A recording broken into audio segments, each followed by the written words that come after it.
የአረመኔ ተግባር የኢትዮጵያን ልብ የሰበረ ነው። ጭካኔው የፖለቲካ ተሳትፎ በሌላቸው ለፍቶ አዳሪ ምንዱባን ላይ ሳይቀር መሰንዘሩ ይበልጥ አሳማሚ ያደርገዋል። እርግጥ ጥቃቱ የፖለቲካ ሽንፈት የፈጠረው የበቀል በትር ነው። በትሩ ግን የፈሪ ነው። በኦሮሚያ ክልል አርሲ ዞን አሰኮ ወረዳ ህዝቡ ላይ ሊሰነዘር የታሰበው ጥቃት ከመፈጸሙ በፊት ፖሊስና የሚሊሻ ኃይሎች ተዋድቀዋል። ቤተ ክርስቲያን ተቃጥሏል። 65 የንጹሐን መኖሪያዎች እሳት ተለቆባቸዋል። በርካቶች ቀያቸውን ጥለው እንዲወጡ ምክንያት ሆኗል።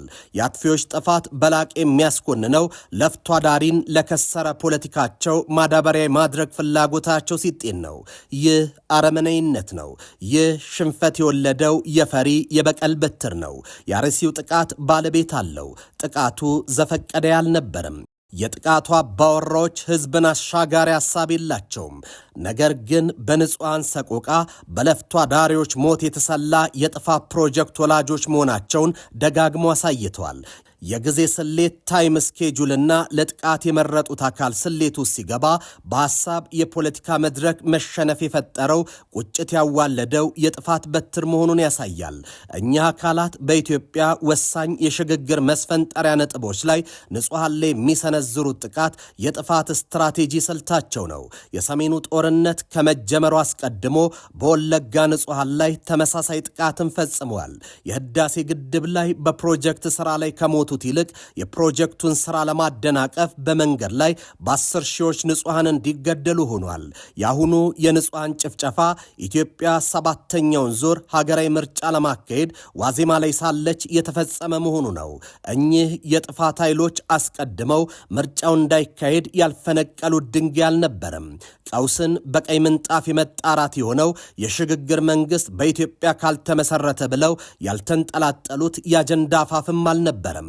የጋራ ህልም የሌላቸው በጋራ መቆም የማይችሉ ኃይሎች የሚጋጭ ሐሳብ ይዘው ቁቡል መንግስት እንደው አጋሽተን መንግስት እናቋቁም የሚለው አጀንዳ እንደማይሳካ ሲያውቁ ምርጫው እንዳይካሄድ ሰፊ ዘመቻን ጀመሩ። በሂደቱ ላይ የተሳተፉ የፖለቲካ ፓርቲዎች እንዳይሳተፉ ህዝብ ወጥቶ የምርጫ ካርዱን እንዳይወስድ ያደረጉት ጥረት ከ54 ሚሊዮን በላይ ህዝብ የምርጫ ካርድ በመውሰድ 42 ፓርቲዎችና ከ10 ሺህ በላይ እጩዎች ተሳትፎ ያሰቡት እቅድ መምከኑን ተረዱ። ይህ የፈጠረው ብስጭት ህዝብ በዕለተ ምርጫው ላይ እንዳይወጣ የትራንስፖርት እንቅስቃሴ እንዳይደረግ አወጁ። ህዝቡ ሀገርን በድምፁ ለማጽናት ሲል የቀላውን ድምፅ ሳያስፈራው ከንጋት እስከ ንጋት ተሰልፎ አለ። የሰይፍ አፎትን የመነቅነቅ ዛቻን ንቆ በካርዱ ኮሮጆን ሲነቀንቅ መዋሉ በብዙ ብስጭት የፈጠረው ክስተትም ሆኗል። እናም በአርሲ የተፈጸመው ጥቃት ከዚህ ቀደም በኢትዮጵያ የጥፋት ነጥቦች ላይ ሲፈጸሙ የነበሩ ጥቃቶች ቅጥያ ነው። ህዝቡ ለምን አሸነፈን፣ የእኛን የጥፋት ፕሮጀክት ስለምን ጆሮ ዳባ ልበስ አለ ተብሎ ራሱ ህዝቡ ላይ ጥፋቱ እንዲፈጸም ሆኗል። እርግጥ በየትኛውም የዓለም ፖለቲካ ታሪክ ከህዝብ ጋር ተጣልቶ ያሸነፈ አካል ባይኖርም ህዝብን የጥቃት ኢላማ ማድረግ በራሱ የሽንፈትን የመጨረሻዋን ጽዋ የመጎንጨት መራራቅ ነው። የመንግስትን ስልጣን በምርጫ ሳይሆን በኃይል የመቆጣጠር ፍላጎት ያላቸው በታሪካቸው ከጥይት ውጪ ባሎትን ወይም የድምፅ መስጫ ኮሮጆን የማያውቁ አካላት የኢትዮጵያ ጠላቶች፣ ባዳዎች፣ የኢትዮጵያ እድገት የህዝቦቿ መለወጥ ሁሌም እንደ ስጋት የሚመለከቱ ባዳዎች የነዚህን አጀንዳ ተቀብለው በህዝብ ላይ ስጋትንና ጉዳትን ለመፍጠር ሁሌ የሚውተረተሩ ተገዢ የሆኑ ቅጥረኛ ባንዳዎች በመቀናጀት ይህ 7ኛው ሀገራዊ ምርጫ መከናወን የለበትም፣ መቆም አለበት በሚል አቋም ወስደው ከምርጫ በፊት በምርጫ ወቅት እና ከዛ በኋላም የተለያዩ እንቅስቃሴዎችን እያደረጉ እንደሆነ መረዳት እንችላለን። ያንድ መንግስት ትልቁ የቤት ስራ ጸጥታን የመቆጣጠር ነው። ዜጎች በሰላም ውለው እንዲገቡ የማድረግ ኃላፊነት የመንግስት ነው። በአርሲው አሰኮ ወረዳ በተፈጸመው ጥቃት አጥፊዎቹ ከንጹሃን ቀድመው የአካባቢውን ጸጥታ በሚቆጣጠሩ ሚሊሻዎች ላይ ጥቃቱን ፈጽመዋል። ጥቃቱን ለመከላከል የሞከሩ የጸጥታ ኃይሎች በጥቃት ፈጻሚው ሸኔ ቆስለዋል፣ ተገድለዋል። መንግስት የዜጎችን ደህንነት ለመጠበቅ እየሰራ ይገኛል። ባለፉት 8 ዓመታት መንግስት የሀገሪቱን ጸጥታ ለመጠበቅ ሰፊ የሆኑ ስራዎችንም ሰርቷል። የጸጥታ ኃይሉ ግንባታ ዘመኑን እንዲዋጅ ተደርጓል። መከላከያም ሆነ የጸጥታ አካሉ ከአንድ ቡድን ፍላጎት አስከባሪነት ወደ ሀገር ጠባቂነት ተሸጋግሯል። ሆኖም በህወሓት መራሹ ኢህአዴግ ኃይል የሀገር ደህንነት በአንድ ቡድን፣ መከላከያውም የአንድ ፓርቲ ዘብ የነበረበት ሂደት ሀገር ጠንካራ ሀገራዊ የጸጥታ ተቋማት እንዲኖራት የሚደረገውን ሂደት ፈተና ሆኖ ቆይቷል። መንግስት ካለፈው አስተዳደር ጠንካራ የጸጥታ ተቋማትን ሳይሆን በህዝብ መካከል የተዘሩ ቁርሾችንና ጊዜ ጠብቀው እንዲፈነዱ የተጠመዱ ታይም ቦምብ ችግሮችን ተረክቧል።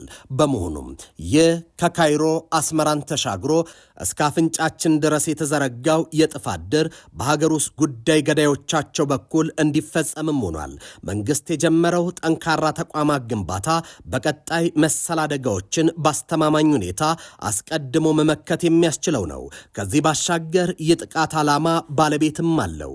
የዚህ ጥቃት ባለቤት ግቡ ፖለቲካዊ፣ ዓላማውም በሃይማኖቶች መካከል የማይበርድ ጸበል ለመፍጠር እሳት የመለኮስ ነው። መንግስት በኃይል የመጣሉ ፍላጎት ሆኖ ሲቀር ከመንግስት ጋር በሚግባቡበት ቋንቋ መነጋገር ሲከብድ የፈሪውን አማራጭ ወስዷል። ወደ እርስ በርስ ግጭት የማውረድ ለዛ ደግሞ ከብሔር ባሻገር ያለ ካርታ ያስፈልጋል። በባንዳዎች ዘንድ ሲፈለግ የተገኘው ደግሞ ሃይማኖት ነው። የሰላም ሚኒስትሩ መሐመድ ኢድሪስ ይህንን እውነታ ይገልጡታል። እንደ ሚኒስትሩ ኢትዮጵያ 7ኛውን አገር አቀፍ ጠቅላላ ምርጫ በስኬት በማጠናቀቅና የጥፋት ኃይሎች ያሰሙትን አፍራሽ ጥሪ በጽኑ ህዝባዊ አንድነት ወደ ጎን በመተው ብሩህ የታሪክ ምዕራፍን በተሻገረችበት በዚህ ወቅት ላይ የሀገርን ሰላምና የህዝብን አብሮነት ለመሸርሸር የሚቋምጡ ኃይሎች የጥፋት በራፍን አንኳኩቷል ይላሉ። ይህ ሀገራዊ የድል ምዕራፍን ለመቀማትና የለውጡን ጉዞ ለመቀልበስ ተስፋ የቆረጡ ጽንፈኞች ከውጭ ባዕዳን ጠላቶችና ከውስጥ ባንዳዎች ጋር በቅንጅት በመሰለፍ የኢትዮጵያን የዘመናት ጽኑ የአብሮነት መሰረት ለማናጋት እጅግ አደገኛ የሆኑ የትንኮሳ ካርዶችን እየመዘዙ መሆናቸውን የሰሞኑ ክስተቶች በጉልህ ያሳያሉ። በተለይም በአርሲ አሰኮ ወረዳና በጎንደር ዩኒቨርሲቲ የተፈጸሙ ዘግናኝ ጥቃቶች ድንገቴ የሽብር ጥቃቶች አይደሉም። ይልቅ በማህበረሰቡ መሃል የሃይማኖት ብጥብጥና የእርስ በርስ እልቂትን ለመፍጠር በተሰላ ዓላማ የተጠነሰሱ እኩይ ሴራዎች ናቸው።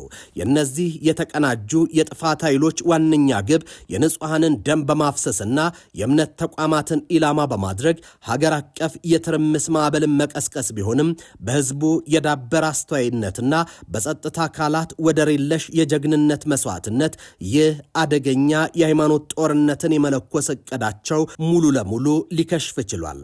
አጥፊዎቹ ያሰቡትን እንዳይሳካ የጸጥታ ኃይሉ የጥቃት አድማሱን ህይወቱን በመገበር ጭምር ገድቦታል። የሸኔ የሽብር ቡድን በአርሲ አሰኮ ወረዳ በከፈተው አረመኔያዊ ጥቃት ህዝብን ከእልቂት ለመታደግ ፊትለፊት የተጋፈጡ 5 የሚሊሻና 3 የፖሊስ አባላት ውድ ህይወታቸውን ገብረዋል።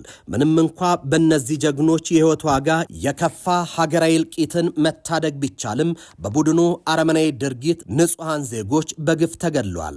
አንድ የኢትዮጵያ ኦርቶዶክስ ተዋሕዶ ቤተክርስቲያን ተቃጥሏል። እንዲሁም የጤና ጣቢያና የቀበሌ ጽሕፈት ቤትን ጨምሮ 65 የመኖሪያ ቤቶች ወድመዋል፣ ተዘርፏል። ከዚህ ባለፈ የጥፋት አድማሱን በማስፋት በጎንደር ዩኒቨርሲቲ ንጹሐን ተማሪዎች ላይ የተፈጸመው የፈንጂ ጥቃት እነዚህ ኃይሎች በንጹሐን ሞት የቀጨጨ ፖለቲካቸውን ለማፋፋት የሚዳክሩ አካላት መሆናቸውን አጋልጧል። ከአካላዊ ጥቃቱ ትይዩ እነዚህ የጥፋት ኃይሎች ክስተቱን እንደ መነሻ በመጠቀም እውነታን ለማዛባትና ሀገራዊ የግጭት እሳት ለመለኮስ ሰፊ የሚዲያና የስነ ልቦና ጦርነትን ከፍቷል። ሆኖም ህዝቡ የአጥፊዎቹን ሴራ በመረዳት ዓላማቸውን አክሽፎታል።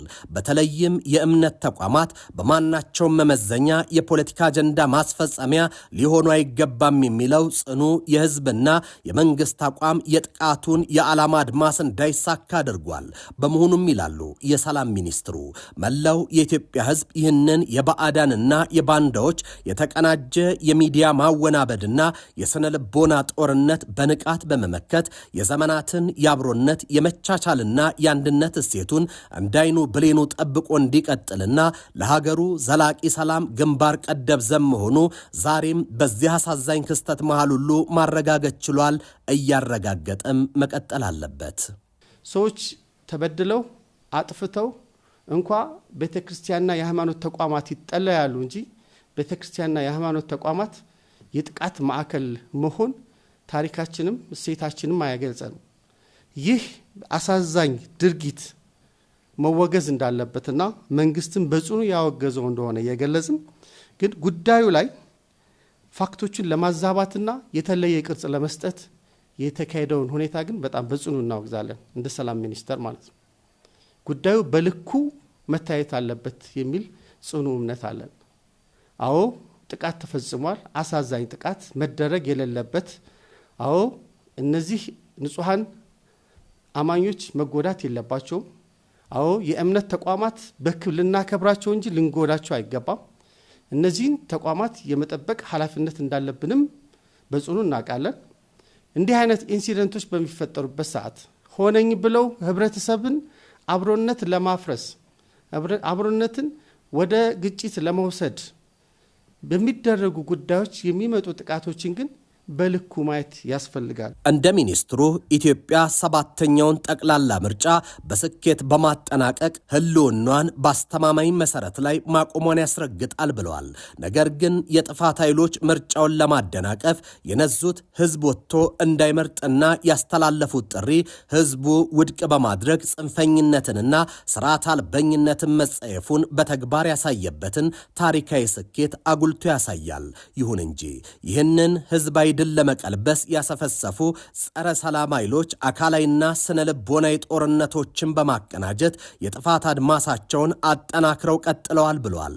በአንድ በኩል በጎንደር ዩኒቨርሲቲ እግር ኳስ ይመለከቱ በነበሩ ንጹሃን ተማሪዎች ላይ የፈንጅ ጥቃት በመፈጸምና በአርሲ አሰኮ ወረዳ ደግሞ የፖሊስና የሚሊሻ አባላትን ጨምሮ በንጹሃን ላይ ሞት በማድረስ እንዲሁም ቤተክርስቲያንን የጤና ተቋምንና መኖሪያ ቤቶችን በማውደም አረመኔ ድርጊት ፈጽመዋል። በዚህም መንግስት የእምነት ተቋማትን የሰላም ከለላ እንጂ የፖለቲካ ማራመጃ ወይም የጥቃት ኢላማ ሊሆን አይገባም በሚል የጸና አቋምም በኦሮሚያ ክልል የሚገኙ ከ6000 በላይ ታሪካዊ አድባራትንና ገዳማትን ሲጠብቅ ኖሯል። ከህዝቡ ጋር በቅንጅትም እየጠበቀ ይገኛል። በሌላ በኩል ደግሞ እነዚህ ጽንፈኛ አካላት የቴክኖሎጂና የሚዲያ አውታር መሳሪያዎችን በማድረግ በተለይም በሰሜን ኢትዮጵያ የነበረን የቆየ የቪዲዮ ምስል በዘመናዊ አርቲፊሻል ኢንተለጀንስ ኤአይ በማባዛት ቤተክርስቲያን በስደት ላይ ነች የሚል ሐሰተኛ ትርክት በመፍጠር ከባድ የስነ ልቦና ጦርነት ከፍቷል። ይህንን የፕሮፓጋንዳ ሴራ ለመመከት ማህበረሰቡ አሳዛኝ ክስተቶችን ከማጋነን ይልቅ መረጃዎችን በልኩ የማየትና የማጣራት የዳበረ ባህል ሊያዳብር እንደሚገባውና ኃላፊነት የጎደለው አጠቃቀም በህግም ሆነ በሞራል እንደሚያስጠይቅ ሚኒስትሩ አበክሮ አሳስበዋል። ከዚህ ባለፈ ይህንን ሁሉ ውስብስብ ፈተና ለመሻገር የሰላም ሚኒስቴር ከኢትዮጵያ ኦርቶዶክስ ተዋሕዶ ቤተክርስቲያን አባቶችና ከመንፈሳዊ ወጣቶች ጋር ያደረገው ገንቢ ውይይት ችግሮችን ለፖለቲካ ፍጆታ ለመዋል የተጠነሰሰውን ሴራ በብስለት ያከሸፈና መረጋጋትን የፈጠረ ትልቅ እርምጃ መሆኑ ተጠቁሟል። የጥፋት ኃይሎች እኩይ ዓላማ መቼም ቢሆን ስለማያባራና የህዝብን አብሮነት ለመሸርሸር ወደፊትም መሞከራቸው ስለማይቀር ህዝቡና መንግስት በጋራ በመቆም እነዚህን ኃይሎች በንቃት በማጋለጥ ሀገራዊ አንድነታቸውንና ሰላማቸውን ነክተው እንዲጠብቁ ሚኒስትሩ አሳስበዋል። ሁልጊዜ ሰላማዊ ህይወት፣ ሰላማዊ እና የተረጋጋ ሀገር እንዳይኖረን የማድረግ ጥረታቸው ይቀጥላል፣ መቀጠላቸው አይቀርም። እኛ ግን ጉዳዩን እንዴት ነው ማየት ያለብን የሚለው ግን የመጨረሻ መልእክቴ ነው የሚሆነው። አንደኛ ጉዳዩን በልኩ የማየት ባህል ሊኖረን ይገባል። ምክንያቱም እውነት ሲሆን ለፍርድም አመቺ ስለሚሆን ማለት ነው። ሁለተኛ አንድ ነገር በሚከሰትበት ጊዜ በተለይ ከእምነት ተቋማት ጋር በተያያዘ ተሽቀዳድመን ወደ ሚዲያ ከመሄድ ይልቅ አሁን በሳል አባቶች ያደረጉት ከሚመለከተው የመንግስት አካላት ጋር በጉዳዩ ማብራሪያ መጠየቅ፣ የተጎዱ አካላት ጥበቃ እንዲደረግላቸው ድጋፍ እንዲደረግላቸው ንግግር ማድረግ፣ በቀጣይ መሰል የሆኑ ጉዳቶች እንዳይከሰቱ ምን እናድርግ ብሎ መምከር መመካከርና አብሮ መስራት የሚገባ ሲሆን ከጉዳዩና ከጉዳቱ ልክ በላይ ለሚዲያ አሳልፎ በመስጠትና በማይገባ መረጃ በማሰራጨት ህብረተሰቡን ማዛባት ተገቢ ስላልሆነ ይህን ጉዳይ ልናቆመው ይገባል የሚል ሐሳብ አለኝ። ኢትዮጵያ በዘመናት ቅብብሎሽ ውስጥ ያካበተችው ከትውልድ ወደ ትውልድ በክብር የተሻጋገረው የሃይማኖትና የብሔር መከባበር እሴት ሀገሪቱን እንደ ጽኑ አለት ከሚያቆሟት ማገርና ዋልታዎች ቀዳሚው ነው። ይህች ምድር መስጊድና ቤተ ክርስቲያን በአንድ አጥር ተጎራብተው የምስጋና ዜማቸውን በአንድ ሰማይ ስር የሚያስተጋባበት፣ የተለያዩ ቋንቋዎች፣ ባህሎችና ማንነቶች እንደ ቀስተ ደመና ሸብርቀው አንድ ላይ የሚያብሩባት የህብር ድርና ማግናት። ይህ ጥልቅ የሆነ የመቻቻልና የአብሮነት ስነ ልቦና ኢትዮጵያ በታሪኳ ለገጠሟት ፈተናዎች ሁሉ የማይበገር ጋሻ ሆኖ አገልግሏል። ይሁንና ይህን ደማቅ የህዝብ ስዕል ለማደብዘዝና የሀገርን ጽናት ለመፈተን የውጭ ጠላቶችና የውስጥ ባንዳዎች በየዘመናቱ እኩይ ሴራ ከመሸረብ ወደ ኋላ ብለው አያውቁም። በተለይም በቅርብ ጊዜያት የኢትዮጵያን የጥንካሬ ሚስጥር የሆነውን የብሔርና የሃይማኖት ልዩነት ወደ ግጭት አውድማነት ለመቀየር የሚደረገው የተቀናጀ የስነ ልቦናና የፕሮፓጋንዳ ጦርነት እጅግ አደገኛ ሆኗል። የኢትዮጵያ ጠላቶች የህዝቡን ስሜት በሚኮረኩሩ ሐሰተኛ ትርክቶች በመታገዝ የእርስ በርስ መቃቃርን ለመፍጠር፣ ወንድምን በወንድሙ ላይ ለማነሳሳት የጥፋት መረባቸውን ዘርግተዋል። ዓላማቸው ግልጽ ነው። አንዱን የማህበረሰብ ክፍል ከሌላው በማጋጨት ሀገርን ማዳከምና የራሳቸውን እኩይ ፍላጎት መሬት ማውረድ። ሆኖም የኢትዮጵያ ህዝብ ከዚህ የጠላት የጥፋት ወጥመድ ለማምለጥና ሴራውን ከስሩ ነቅሎ ለመጣል ነባር እሴቱን ጠብቆ ማስጠበቅ አለበት። አሁን እየተደረገ ያለው ይህንን ነባር እሴቶችን የመናድ ነው። ታዛቢዎች፣ የፖለቲካ ተንታኞች ደግሞ ይህን ይላሉ። ጠላት የዘረጋውን የሴራ ገመድ ለመበጠስ እያንዳንዱ ዜጋ መረጃዎችን በልኩ የማየት፣ በስሜት ከመነዳት ይልቅ በምክንያት የመመዘን እንዲሁም ለሐሰተኛ የጥላቻ ትርክቶች ጆሮውን የመንፈግ ኃላፊነት አለበት። ኢትዮጵያን በመከራ ጊዜ የሚታያቸውን ያንን አስደናቂ የአንድነት መንፈስ በማደስ በብሔርና በሃይማኖት ሽፋን የሚመጣውን ማናቸውንም የጥፋት አጀንዳ በአንድነት ማክሸፍ አለባቸው። ከዚህ ባሻገር የኢትዮጵያን ጽናት የሚረጋገጠው ጠላቶቿን ማፍሬ የሚመለሱት ህዝቧ እጅ ለእጅ ተይዞ በፍቅርና በመከባበር የጋራ ቤቱን ከፈተናዎች ሁሉ ነክቶ ሲጠብቅ ብቻ ነው።